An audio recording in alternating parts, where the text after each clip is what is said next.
resist tungkol sa flood control project na anomalya. Parang mag-almost dealing na tayo, at least magsimula tayo sa 2020 na General Profession's Bill na huwag na tayo magsimula, lalo na sa mga local infrastructure projects. Kasi nga, masama na yung tingin ng mga tao sa mga tinatawag ni Sergio. Although, inatupin sa kanila na yung insertion, hindi naman yung illegal person. Amendments nga raw. na constitutional mandate natin duty na mag-amend. Kasi nga kami yung nasa mandato namin yung authorization phase ng budgeting process. Si Senator Escudero, ang kinonek niya ko yung insertions, boost projects, etc. Yung mga kurakot ko na mga proyekto sa impeachment ni Vice President Sara Duterte. Pero mukhang connected daw po. Yung mga pinatulma raw po ng impeachment, yun yung mga nabigyan ng malalaking pondo.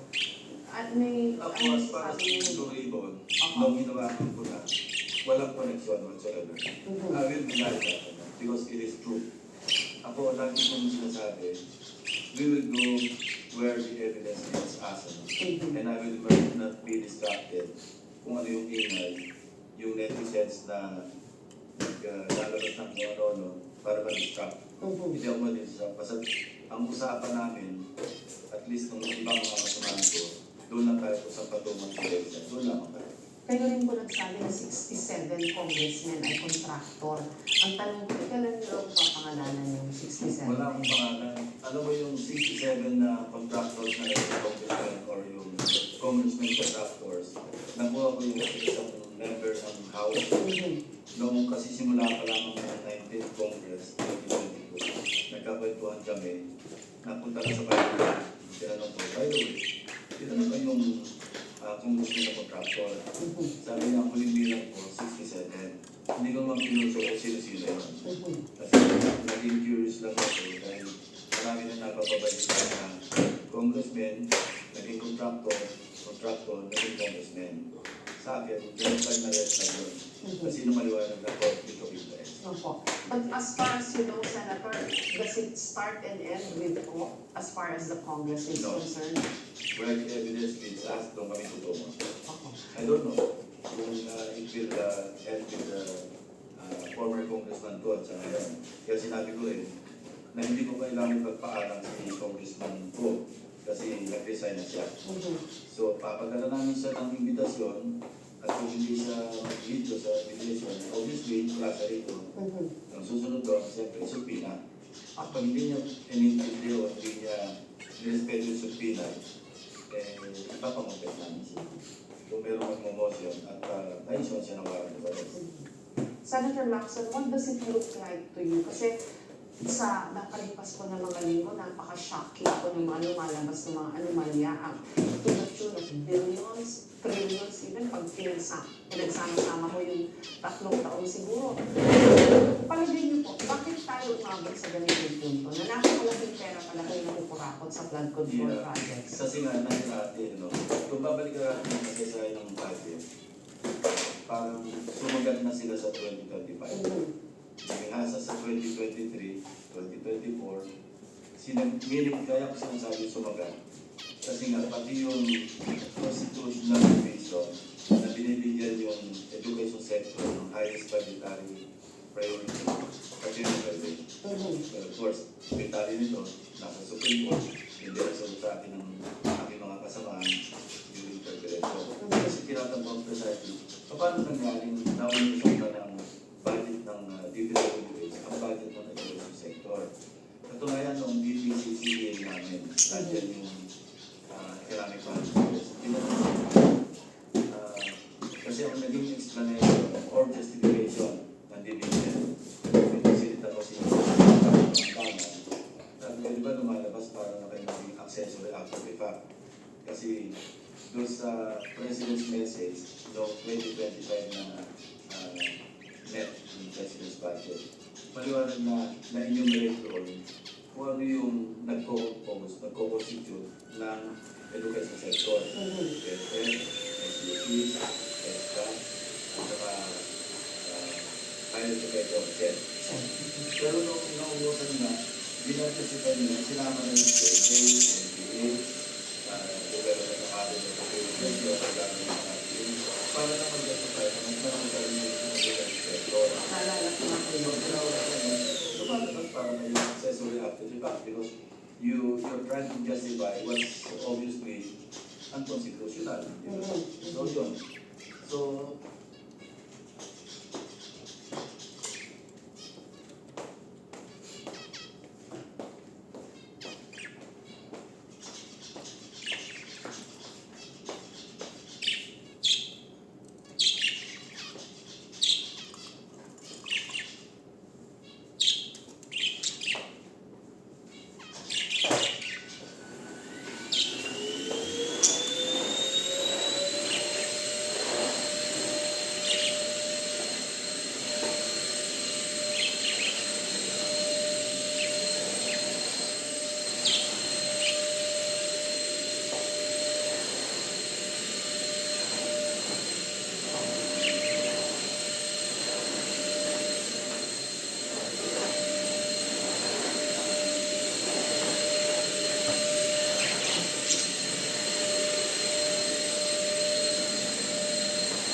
doon is maging wake up call ito.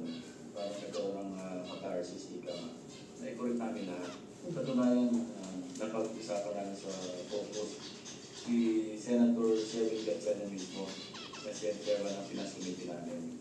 Ang kanyang attitude, ang unang suggestion niya, mag-great reset tayo sa Senate. Meaning, mag-zero tayo. Walang insertion. Kung masusunod yun, kung yun ay susuportahan ng karamihan sa aming mga kasamahan, ako, magsuporta ako doon. Sa pagkaan that we should, make the Senate lead the way. Ika nga, to set the example na tamaan naman tayo. Pakinggan naman natin yung mensahe ng Pangulo, yung main message niya na talagang tumibok sa atin lahat, sa kaisipan ng ating mga kababayan, mahiyan naman kayo. Kayo po alam ko yung zero pork barrel Zero. po kayo. Zero. Ever since, connected mo ba itong pork barrel issue dito po sa insertions, goals, projects, etc.? And obviously, kasi lumalabas na yung mga ebidensya, may mga commission 25%, may 5 to 6%, merong passing through, merong business funds, lahat may lagay along the way. And katunayan, nung nag-deliver ako ng una kong privilege speech, di ba? Nilahat ko lahat yung pagpinat, yung pie, Yes, hearing. opo. Wala bang 40%. Sa akin, conservative pa nga yung less than 40%. Lumalabas pag nagkwenta kami minsan, nasa mga 30+% lang. Oho. Yung napupunta sa proyekto. Now, maraming nabuksan dito sa aming pag-delay. Na yung pala, sa pagbigay pala ng estimate, halimbawa sa isang proyekto, ina-overprice na pala. Meaning, overestimated. Nilalagyan ng allowance na 20%. Kaya naalala ko tuloy yung panawagan ni Congressman Leandro Leviste. Baka pwedeng bawasan na natin ng 20% ang budget ng Department of Public Works and Highway. Ang ganda ng panukala. Kaya lang, kung nandiyan pa rin yung mga matatakaw na hindi masawata yung kanilang pagiging gahaman, ang lalong sasuffer yung project. Kasi binawasan mo ng 20%, say 100 billion, ginawa mo na ng 80 million, which is fine. Pero kung magnanakaw pa rin, mababawasan ngayon yung naiwan ng 40% o 30%, baka 15% na lang naiwan. Lalo magsasuffer yung infrastructure project. Kung kayo po, nagawa nyo na hindi tumanggap ng pork barrel, bakit po yung ibang senador at ibang congressmen hindi nila kaya? Kasi ang argument ko ngayon, dapat kasi mga legislator, gumagawa lang ng batas, hindi nakikialam sa mga proyekto na dapat ipatupad ng executive branch. Bakit nga po ba? Bakit hindi mo pwedeng masunod yung template ninyo as a legislator? Hindi ko alam sa kanila, siguro dapat